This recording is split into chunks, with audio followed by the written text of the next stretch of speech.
बिस्मिल्लाहिर्रहमानिर्रहीम। अस्सलाम वालेकुम दोस्तों, 2 अक्टूबर के रोज़ 1187 को अजीम मुसलमान सिपहसालार सलाहुद्दीन अयूबी रहमतुल्लाह अलैह ने बैतुल मुक़द्दस को सलीबियों से आज़ाद कराया था। बैतुल मुक़द्दस पर सलीबियों के कब्ज़े की मुख्तसर रुदात कुछ यूँ हैं कि ईसाइयों के रूहानी पेशवा पोप अर्बन सानी ने 1095 में मुक़द्दस सलीबी जंगों का ऐलान किया और इसमें शिरकत करने वालों के गुनाहों की माफ़ी और इनको जन्नत में जाने का मिश्रा सुनाया। ज़बरदस्त तैयारियों के बाद फ्रांस, इंग्लैंड, इटली, जर्मनी और दीगर यूरोपीय ममालिक की अफवाज पर मुश्तमिल 13 लाख सलीबियों का सैलाब आलम इस्लाम की सरहदों पर टूट पड़ा। शाम और फ़लस्तीन के साहिली शहरों पर कब्ज़ा करने और वहाँ 1 लाख से ज़ायद अफराद का कत्लेआम करने के बाद 7 जून 1099 को सलीबी अफवाज बैतुल मुक़द्दस पहुँच गए। इस मौके पर रावज़ी अल-अक़ीदा बनी फ़ातिमिया के हुक्मरान ने अपनी फ़ौजें बैतुल मुक़द्दस से हटा दी, जिसके बाद मुज़ाहमत करने वाले शहर के निहत्ते मकीन थे, यानी मुसल्ला और गैर मुनज़्ज़म चंद हज़ार मुजाहिदीन फ़ी सबीलिल्लाह क़िबला अव्वल की हिफाजत के लिए पहुँच गए थे। 42 दिन के सलीबी मुहासरे के बाद मुजाहिदीन की मुज़ाहमत जवाब दे गई और सलीबी बैतुल मुक़द्दस पर कब्ज़ा करने में कामयाब हो गए, जिसके बाद वहाँ खून की नदियाँ बहाई गई। खुद मोतसिब फ्रांसीसी मौर्रिख मैशिफ के बकौल सलीबियों ने ऐसी खुदख्वारी का मुजाहरा किया जिसकी मिसाल नहीं मिलती।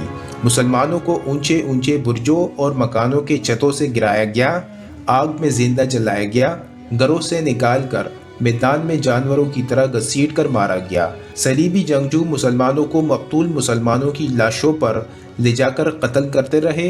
मगरिबी मौरिखीन के मुताबिक 70,000 से ज़ायद मुसलमान सिर्फ मस्जिद अक्सा इसके इतराफ़ में तयतीक़ किए गए।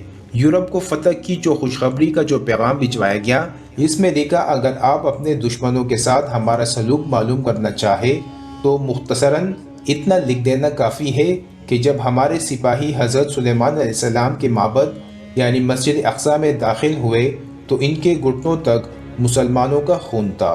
सलाहुद्दीन अयूबी रहमतुल्लाह अलैह के हाथ रावज़ी खिलाफत फ़ातिमिया के ख़ात्मे से बैतुल मुक़द्दस की फ़तह का अमलन आगाज़ हुआ।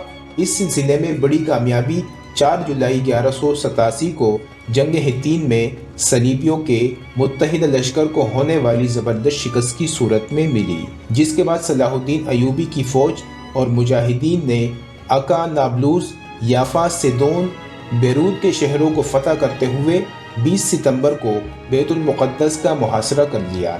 2 अक्टूबर 1187 को सलीबियों ने हथियार डालकर शहर को सलाहुद्दीन अयूबी के हवाले कर दिया। इस मौके पर किसी सलीबी को कत्ल न किया गया, बल्कि उन्हें एक मामूली फिदिये के बदले अपने अहल वयाल समेत शहर छोड़ने की इजाज़त दी गई। जो लोग नादारी के बाइस ज़र फिदिया अदा करने के काबिल नहीं थे, इनकी जानिब से सलाहुद्दीन अयूबी ने खुद फिदिया अदा कर दिया था।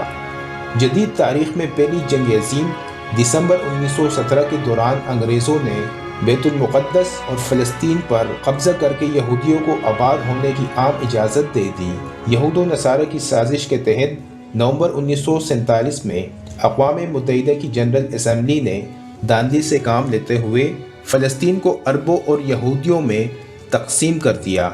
14 मई 1948 को यहूदियों ने इसराइल के क़याम का ऐलान कर दिया तो पहली अरब इसराइल जंग छिड़ गई। इस जंग के नतीजे में इसराइली फ़लस्तीन के 78% रकबे पर काबिज हो गए, ताहम मशरकी यरूशलेम यानी बैतुल मुक़द्दस और अरब उर्दन के इलाके उर्दन के कब्ज़े में आ गए। तीसरी अरब इसराइल जंग जून 1967 में इसराइलियों ने बकिया फ़लस्तीन और बैतुल मुक़द्दस पर भी तसल्लुत जमा लिया। यूँ मुसलमानों का क़िबला अव्वल एक बार फिर यहूदियों के कब्ज़े में है और उम्मत किसी सलाहुद्दीन अयूबी की मुंतज़िर है। दोस्तों, उम्मीद करते हैं कि आपको ये वीडियो पसंद आई होगी। मज़ीद इस तरह की वीडियो के लिए हमारे चैनल सब्सक्राइब करें।